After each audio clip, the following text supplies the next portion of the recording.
So here we have this week's sneaker releases, and there's quite a lot to get through this beginning of June. And I think also some dates obviously can change, so just be aware of that. And a couple of sneakers I kind of will mention, but I'm not sure if they will actually release on the date that they say. And the first one up is the Adidas Predator Sala Navy, and then there's also this kind of beige red colour. It kind of slightly reminds me of the Puma Inhale from ASAP Rocky actually. And yeah, both colourways look very cool. And you know, if you're into the football trend, you're better off wearing a pair of these versus, you know, soccer cleats or football boots. Yeah, so for me, like if you're looking for that sort of football type look, then this is a good one to get. And I think there's a couple of different apparel pieces dropping with this as well, like some football shirts. And also from Liberty London, there's another collaboration with Adidas, and there's 4 different trainers releasing. So there's 2 campuses as far as I can see, which are the 00s, and then there's also SL72 and an adaptation of the Mega Ride. All 4 look fine, nothing spectacular. I think this will be popular obviously with the women and you know, people are into their fashion. And then also we have the Nike ST Flare. I've never seen this model, I might have missed it, but it looks really nice actually. It's got some modern tech in there with the Cushlon 3.0 and Zoom Air units. But overall, a nice shoe. I think it's exclusive to China at the moment and mainly for outdoor playing basketball. And then also on the 1st of June, we've got the AMX Thunder in blue camo. This one again, it looks like a Bape collaboration to me with the camo print, and yeah, again, nice looking shoe.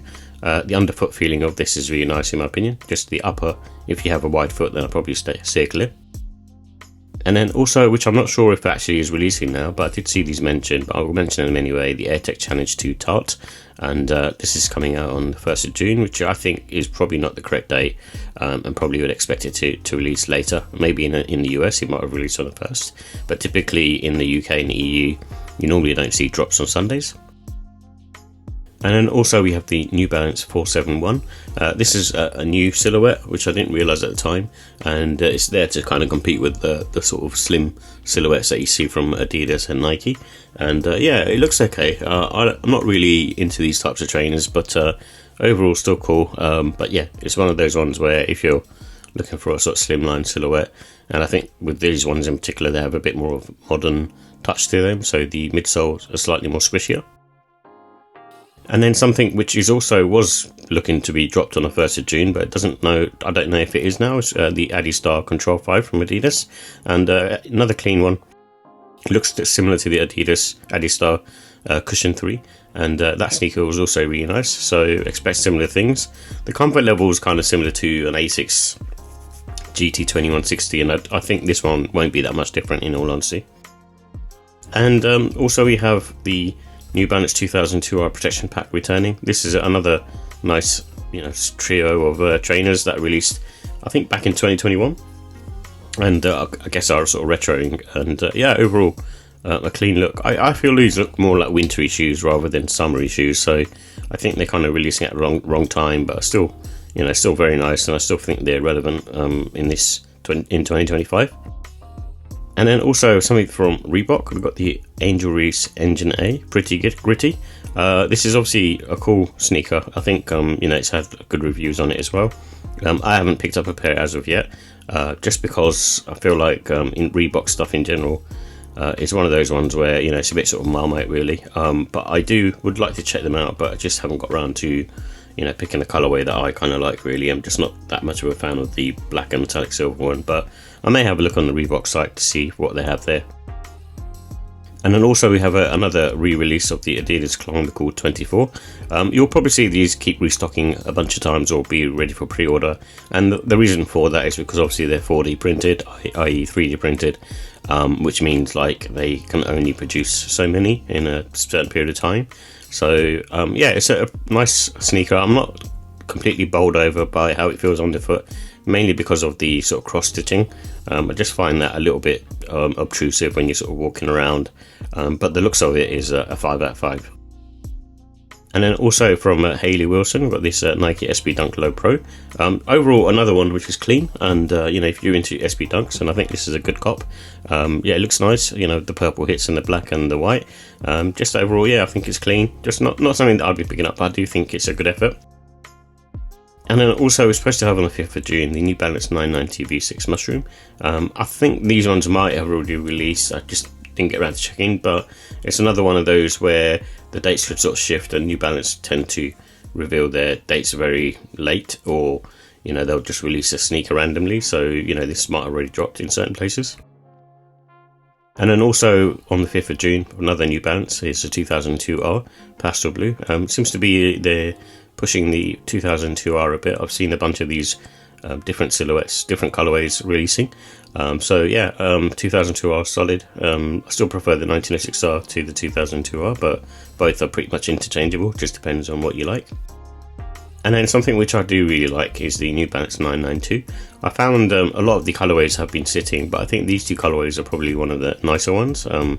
You know, so I think you know, if they go on sale and I can pick them up for a good price, then I don't mind having another pair of 992s. But at the moment, I have the Joe Freshgood spare, so that's kind of enough for me at the moment. But like I said, if I can pick them up and sale at a good price, then I'll definitely be interested.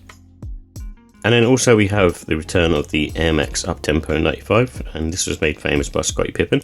And these are releasing on the 5th of June. Not something for me. I'm just not into those big sort of Nike basketball sneakers of like the mid-90s era. They're just not for me. I've tried sort of wearing them recently, such as the sort of Penny 2 and also the original Uptempos, but again, just not for me. I just find them a bit too bulky on foot. And then also we have the Worksout Nike MX 95. This is loaded up on the Sneakers Up in the UK and EU, so I'm guessing it's going to be an exclusive to the UK and EU, and the MX 95 is kind of more synonymous with the EU and UK anyway. But yeah, these look nice. It's a nice effort, but it's not anything that I would sort of run out to grab really. I still think the Cortez ones looks better. And then also we have the Reebok Pump Omnizone 2, which I think is actually a nice looking silhouette, and I do like the pump mechanism. It was one of those things that when you're growing up in the 90s, you know, we all wanted a pair of Reebok pumps, and you know, they released different ones, and I think this one, I think it was a tennis version, but yeah, still a cool look. And then also we have the Nike Air Flightposite in sail colour.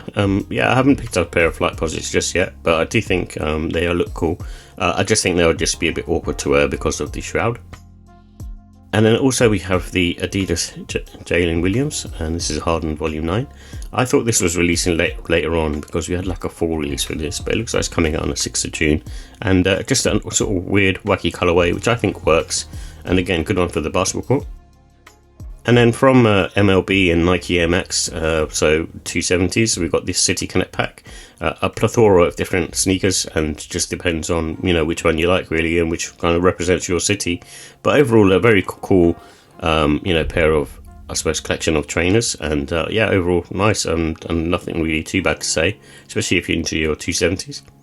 I do find it slightly an odd choice to use 270 for an MLB collab, but you know, there must be a reason behind it. And then also we have the return of the AMX 95. I'm not sure why they're calling these OG, but this is in Bright Mandarin. As far as I know, and from what I've sort of seen online, this was only released in 2011. It wasn't part of the original 95 releases, so I might be wrong on that, but from what I've understood online, it's one of those ones that released in 2011 as another variation, so I'm not sure why they got the OG moniker, but yeah, still a nice clean colorway. If you missed out on the neons, this is probably the next best thing, but I think I'm going to be picking up the blue Spark pair. And then also we have the Maniere Air Jordan 5 Juneteenth. This one I think will probably be released on the Maniere site first, and then maybe you know, in a few weeks the Sneakers app. I think this one has the potential to sit, just mainly because no one's really into Maniere at the moment. They just released too many sort of similar shoes. It's kind of doing the cookie cutter approach.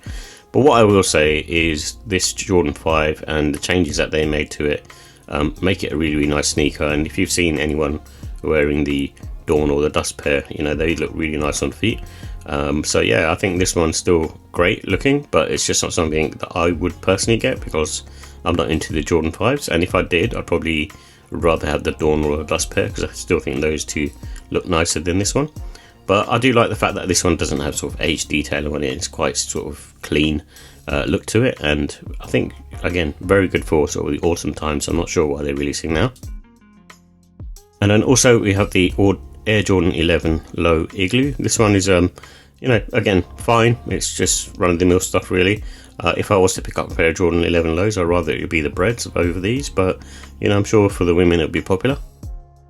And then also we have another two pairs of Adidas Fear of God Athletics Basketball 2.